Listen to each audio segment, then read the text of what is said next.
Teams under stress don't rise to the occasion. They fall back to the level of their habits.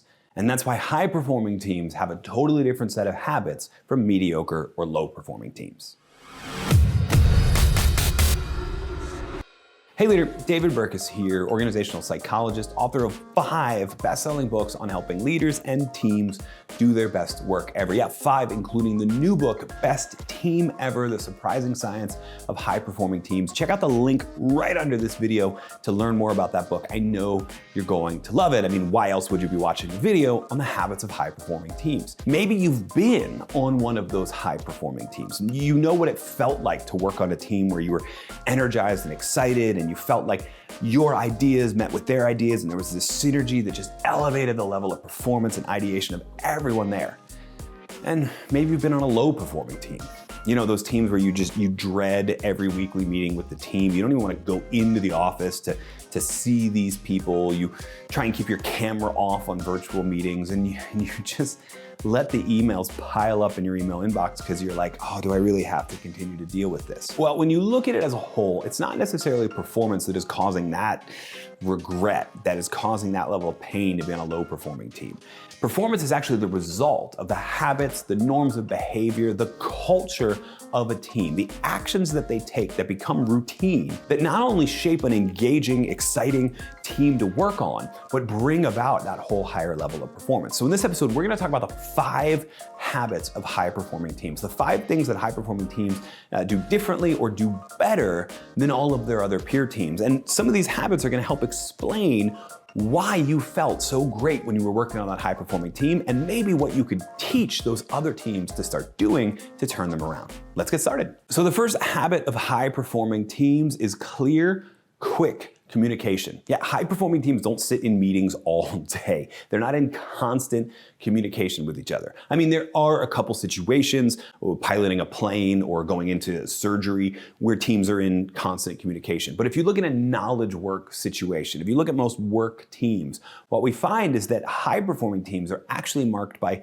bursty communication. They come together, they communicate in a rapid burst, they get everybody on the same page, and then they go into a non-communication phase where everybody's able to do the real work, where everybody's able to actually work on the things they just promised they would deliver. Problems arise, we sync up real quick in that bursty communication. Again, we solve the problem, we pivot or outline new tasks, and then we go back to not communicating so that we can focus on all of those different projects. High-performing teams communicate quickly, and because they communicate quickly, they know they have to be clear. Some of them go so far as to create rules around how we're going to use which specific medium, something like a team charter. If you're a regular part of this community, you know I'm a huge fan of team charters or rules of the roads documents in order to keep that communication clear. But more important, I'm in favor of them because they keep that communication quick, and that leaves time for high performers to actually perform. The second habit of high-performing teams, this is another communication habit, is conversational turn-taking. Yeah, conversational turn-taking. High-performing teams, when they sync up and communicate in bursts, still make sure that everyone's voice is heard, that everyone's opinion is given time to be shared, and that there are no unheard voices. We see this both in studies in the lab and we see it in observations of high-performing team meetings, etc. There are systems in place that make sure everyone gets heard. Maybe it's something as simple as keeping a chart of who's speaking when, and maybe it's something as robust as a list or as formal as like a talking stick ritual. Whatever it is, high-performing teams put a norm in place and a system in place to make sure everybody's voice gets heard and to make sure people feel safe to speak up when they're heard. Now, if you're not experiencing that, then there's probably some voices on your team that you need to amplify, whether you're in a leadership role or not, so that we can hear from everybody. Because if you don't hear from everybody, if you don't get everybody's perspectives, if you don't get everybody's ideas, what was the point of the communication? What was the point of the meeting? We're operating in an environment where teams are getting larger and more diverse. But if we're not getting everybody's voices, we're not getting the benefit of that size or diversity and finding our actual solutions. And that's why great teams conversationally take turns. Great teams make sure they've heard from everyone before they make a decision. That doesn't mean they're going to incorporate everyone's feedback in the decision, but they are going to make sure that everyone was a part of it, which also happens to increase communication on execution of said decision. The third habit of high-performing teams is that they engage in respectful debate, respectful dissent and debate. Yeah, you were probably thinking this when we talked about the second habit, which is, wait a minute, if we're making the time to hear from everybody, doesn't that mean we're gonna have some conflict? Because the more people and the more diverse people you have on a team, the more likely you're gonna have ideas in opposition. Well, high-performing teams embrace that. They know that friction, that conflict, that debate between ideas is what makes the end decision better, what makes the final idea better. And we see this in the research too. You don't have to admit that every idea is a great idea. Sometimes pushing back on a half-baked idea can actually help it brown, can help it bake fully, help it develop fully. Now, the key here is to make sure that people's feelings don't get hurt. The key here is to make sure that people aren't too territorial over their own ideas. And to do that, there's a myriad of different tactics you could use, whether that's by having someone play the traditional sort of devil's advocate role. This isn't somebody just choosing to be negative and throwing out, well, not to play the devil's advocate. Ron, you always play the devil's advocate. No, what I mean here is at the beginning of a meeting, choosing a specific person whose job it is to introduce a little debate, a little bit of conflict, to point out conflicts that they see and act as a facilitator of that conflict. You could make this a whole role for a couple different people. That's often referred to as red teaming, where we're actually breaking the team in two and having them develop opposing plans, or having this team develop a plan and then this side team, this red team, develop how they would attack that plan.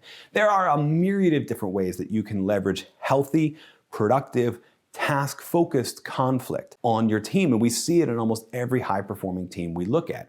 And those systems are not only great for making sure we're having structured debate, but they're great for making sure people don't take it personally. It's the system, it's the tactic, it's the tool we're using. It's not that Ron is always negative and always wanting to play devil's advocate.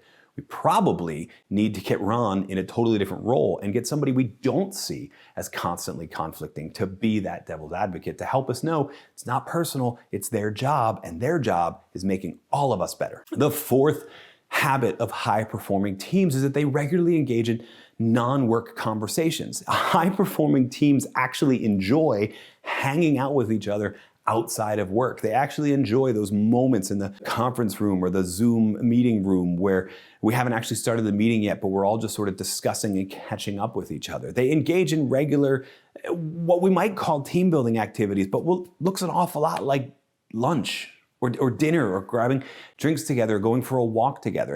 And the reason these work so well in a high-performing team is that non-work conversations are how teams build uncommon commonalities, how teams build connections outside of work that can become the beginnings of real friendships. And we know from a myriad of different research that people are most engaged in a team and an organization. They have longer tenures. They're way more productive when they believe that they have friends at work. And these non-work conversations, this time spent doing nothing at all, can become some of the most productive time a team engages in, because it's the beginning of those uncommon commonalities and the beginning of those friendships that are really going to up-level the performance on the entire team. And the fifth and final habit of high-performing teams is consistent appreciation.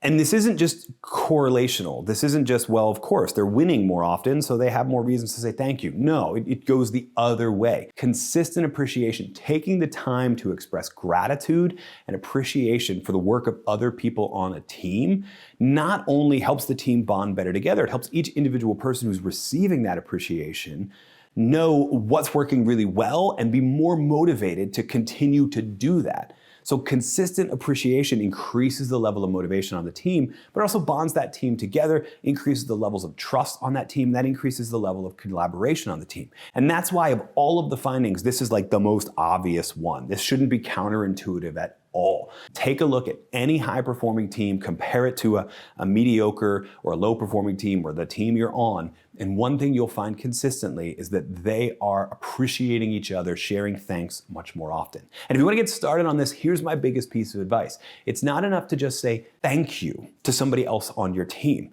It's not enough to say thank you for working so hard on this. Add a second sentence, add a second element to your appreciation. Because it allowed me to do that. Tell them how what they did helped you, and what you're doing there is not only increasing the warm fuzzies of a thank you note, you're unlocking what's often called pro-social motivation in them. And you're keeping that motivation level higher, but only if you say thank you so much for this, because it allowed me to do that. Do that on your team. Do that on your team consistently until other people adopt the habit, and you will be shocked at how much that affects the level of performance on the team. In fact, of all of these, that may be the place to start. Yes, high-performing teams have clear, quick communication and engage in conversational turn-taking and respectful debate. They have non-work conversations, but none of that's gonna happen unless the people on the team actually like and appreciate each other. And so that's why starting with consistent appreciation is going to allow all of those other habits to really take root and become consistent habits. And that's why consistent appreciation is where to start, where you're gonna get the biggest return, and how you're gonna turn a team of total strangers or a team of people who just report to that same leader into a team that knows, loves, trusts, appreciates each other, and a team where everybody feels like, on this team, I can do my best work ever. Oh, and one more thing. We looked at the 5 habits of high-performing teams here, but if you've got a situation where you feel like you've got a high performer, maybe you are that high performer on the team, and you're wondering what differentiates them, then you're gonna check out this video here on what high performers do differently.